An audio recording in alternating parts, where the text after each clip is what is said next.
sobayı yakacağız şimdi. Sana beyaz çayı kullan ekmeğim ayağım. Çok dağılıyor çünkü. Tamam. Tamam beraberiz. Allah'ım.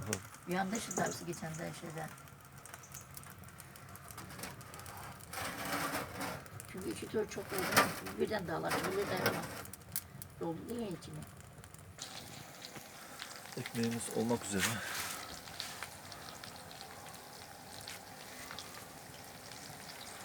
Bu da ev yapımı tereyağı, ev yapımı sucuk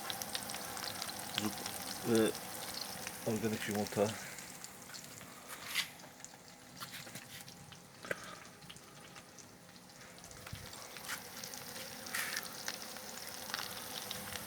Odun ateşinde.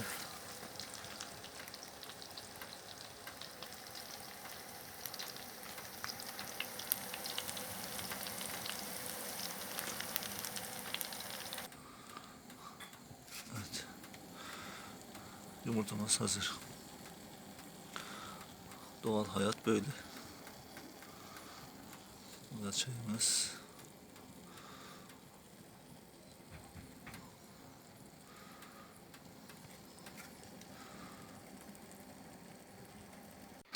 Evet. Yani al çıtır çıtır ye. Yemeğimiz hazır. Çıtır çıtır.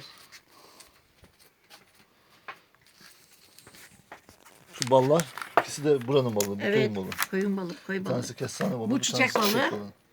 Bu da kestane balığı. Evet. Ama bu tutar, bunu çok yeme. Evet, Kestane kestane balı balığı, ilaç evet. niyetine. Evet, ilaç niyetine bir parmak, Bu- böyle çay kaşığı yiyeceksin.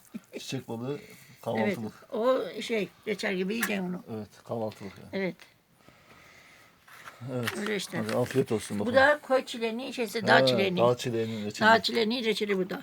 Evet. Evet, o bu salatalık da bahçeden. Bu da bahçede. Çatır çatır yiyin işte. Bu da zeytin peyniri var, ona gariban kaldı. Ha, onlar da gariban, onlar da işte Onlar koy üçüncü şeyleri. planda şu anda. Ha. İyi.